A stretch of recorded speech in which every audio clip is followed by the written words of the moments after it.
Si Donald Trump contrôle le Sénat, le département de justice et la Maison-Blanche, comment se fait-il qu'il n'arrive même pas à faire confirmer son propre attorney général? Voilà la question qui devrait être en une de tous les journaux ce soir. Et elle ne l'est pas. Parce que ce qui s'est passé aujourd'hui à Washington est un de ces moments où une mécanique institutionnelle, discrète, presque technique en apparence, vient de contrarier quelque chose de bien plus grand.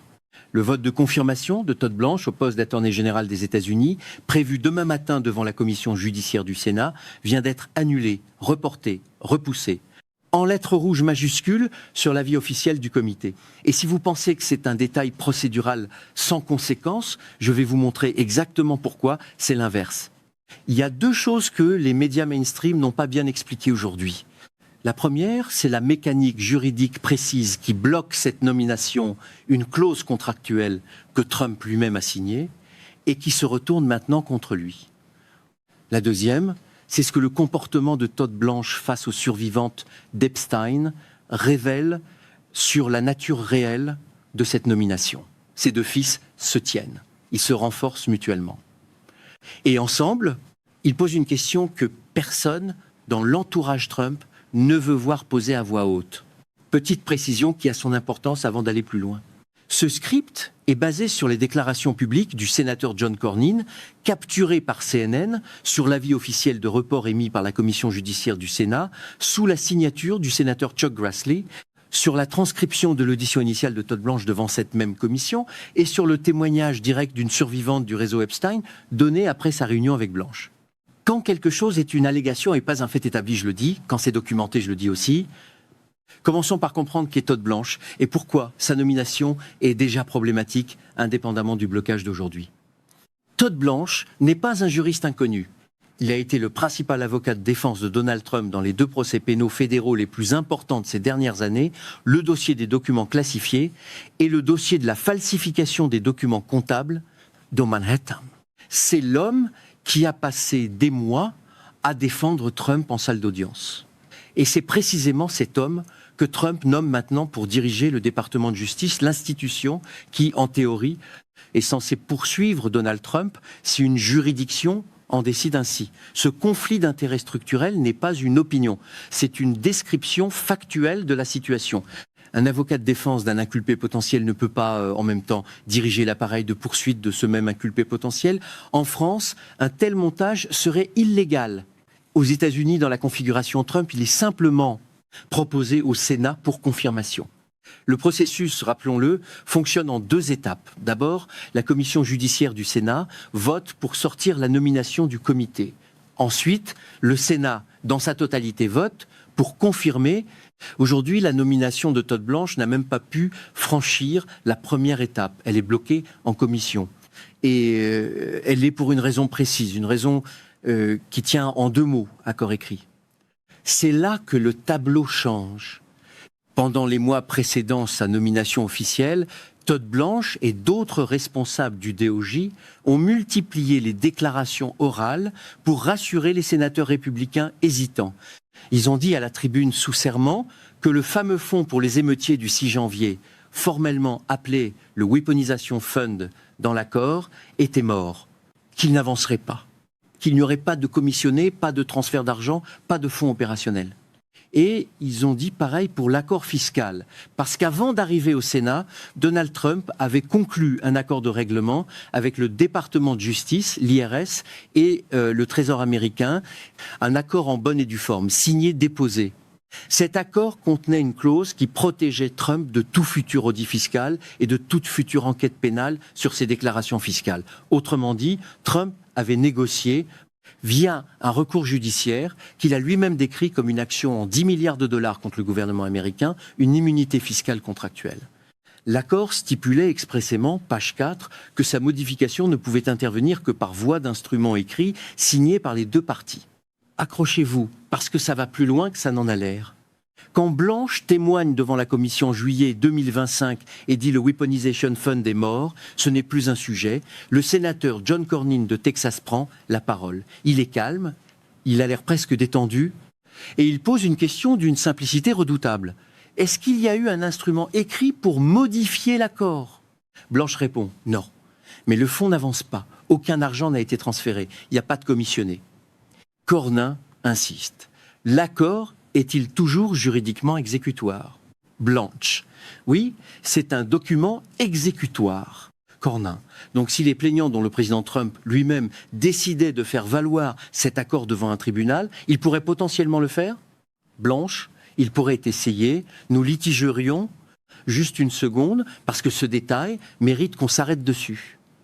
Ce que Blanche vient d'admettre sous serment devant le Sénat des États-Unis, c'est que l'accord Trump de Giresse-Trésor est toujours juridiquement valide, que personne ne l'a formellement annulé par écrit, que le président des États-Unis, en tant que plaignant dans ce recours judiciaire, pourrait théoriquement demander à un tribunal de le faire appliquer, y compris la clause qui lui garantit l'immunité fiscale permanente, et y compris, a fortiori, le fonds pour les émeutiers du 6 janvier.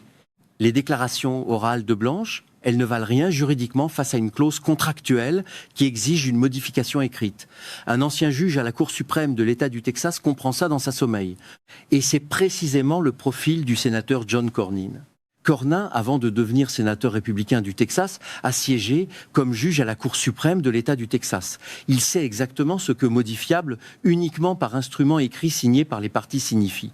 Il sait exactement ce que document exécutoire signifie dans la bouche de Blanche et il sait exactement ce que nous litigerions signifie dans la pratique. Ça signifie que Trump ou un de ses coplaignants a le droit de saisir un tribunal le lendemain de la confirmation de Blanche pour demander l'application intégrale de l'accord, y compris le fond, y compris l'immunité fiscale.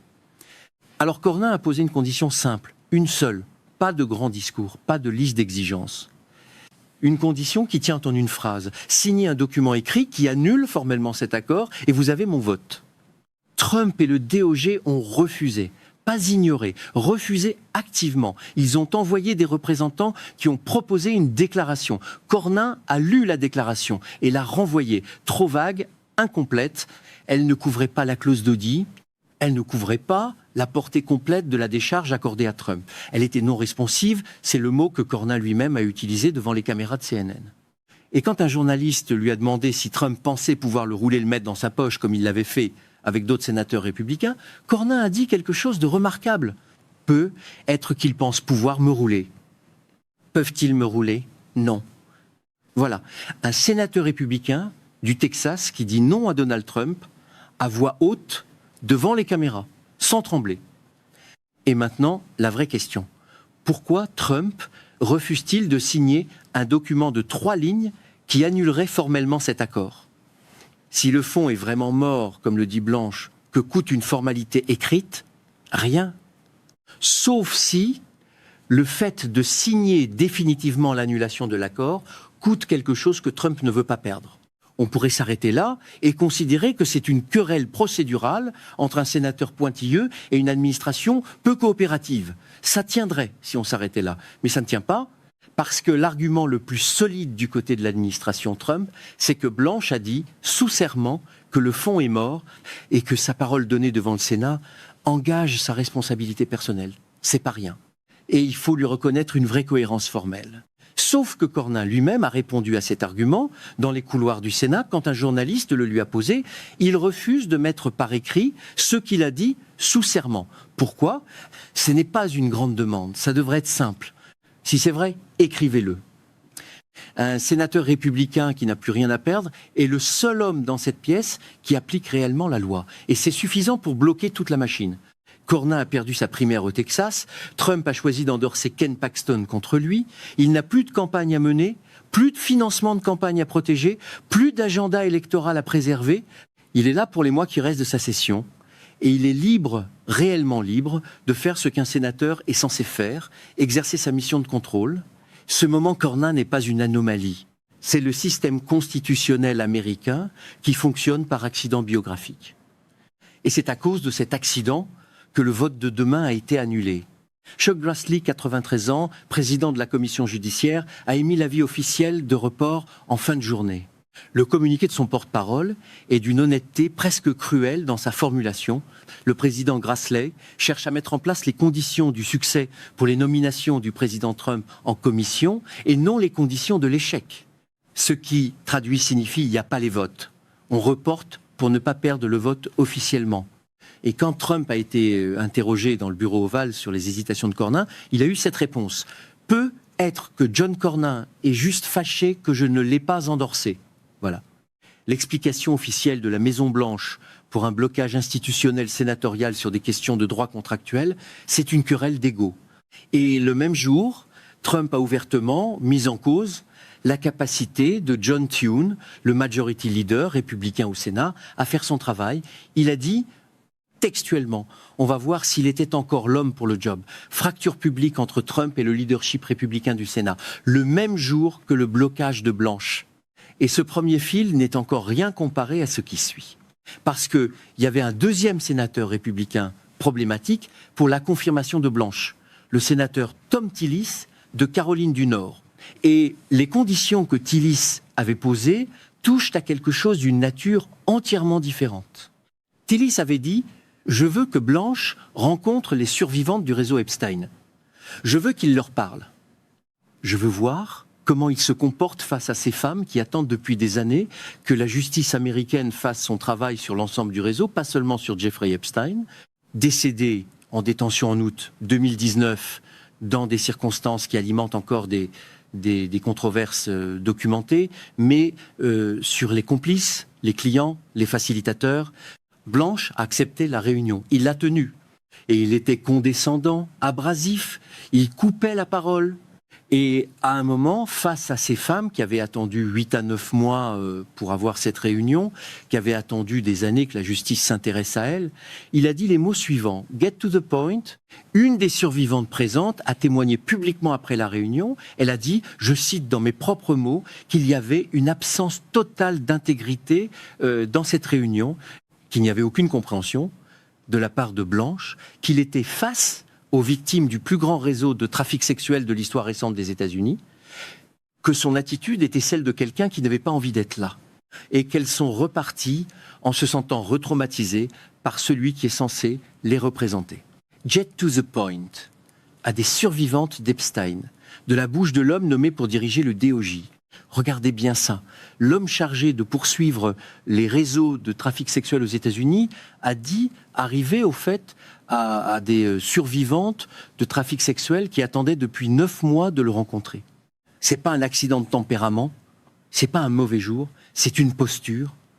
Et cette posture révèle quelque chose de précis sur ce que Todd Blanche pense de ce dossier et de ce que l'administration Trump pense de ce dossier. Reprenons un instant le contexte. Le réseau Epstein ne concernait pas que Jeffrey Epstein. Les documents judiciaires déposés dans l'affaire Epstein et dans l'affaire Ghislaine Maxwell, condamnés en décembre 2021 à 20 ans de prison, font référence à des dizaines de personnes qui auraient participé ou bénéficié du réseau. Certains noms ont été partiellement révélés, d'autres restent sous scellé judiciaire. Les survivantes réclamaient depuis des années des auditions supplémentaires, l'accès aux archives, la possibilité d'identifier d'autres responsables. Le DOJ sous Blanche sera le gardien de ces dossiers. Il décidera ce qui est poursuivi et ce qui ne l'est pas, ce qui est déclassifié et ce qui ne l'est pas. Et l'homme qui vient de leur dire « get to the point » va diriger ce processus. La question que Tillis posait implicitement en demandant cette réunion, c'était « est-ce que cet homme comprend la gravité de ce que le DOJ va devoir gérer ?» La réponse qu'il a obtenue était non. Tillis a dit qu'il voulait des garanties écrites supplémentaires. Et il était décrit comme wishy-washy, hésitant, pas encore fermement dans le camp du non, ce qui soulève une question. Un comportement aussi documenté, aussi public, aussi choquant envers des survivantes. Et Tillis hésite encore. Pourquoi ? La réponse est probablement dans la logique de ce que Trump a dit dans le bureau ovale.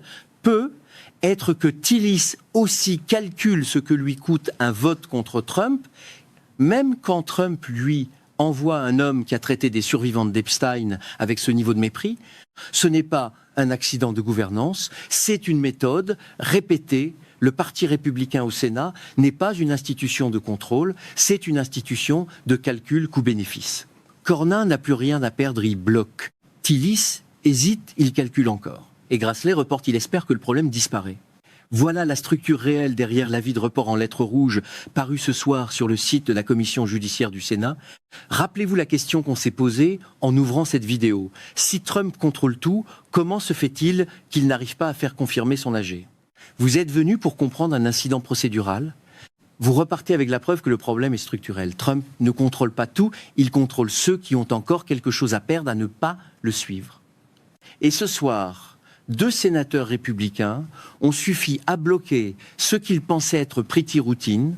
Ce qui m'inquiète, franchement, c'est pas seulement que Blanche soit un mauvais candidat, c'est que si Blanche est finalement confirmée, et il le sera probablement, ce sera sans les garanties écrites, l'accord Trump-IRSDOJ restera valide sur le papier. L'immunité fiscale de Trump restera contractuellement exécutoire. Et l'homme qui a reçu ces femmes avec cette arrogance dirigera l'appareil de poursuite américain.